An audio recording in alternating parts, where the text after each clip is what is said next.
Soğanı ikiyə bölüb dizə qoymaq diz ağrısını sağaldırmı? Alternativ tibbdə tövsiyə edilən üsullardan biri də məhz budur. Deməli, orta boy soğanı ikiyə bölüb, birini dizin önünə, digərini isə arxa hissəsinə qoyursunuz.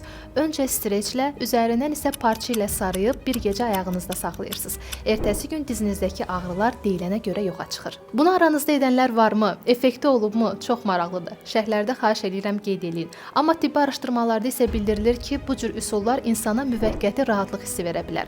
Lakin diz ağrısına səbəb olan problemlər, məsələn, artrozu müalicə eləmir.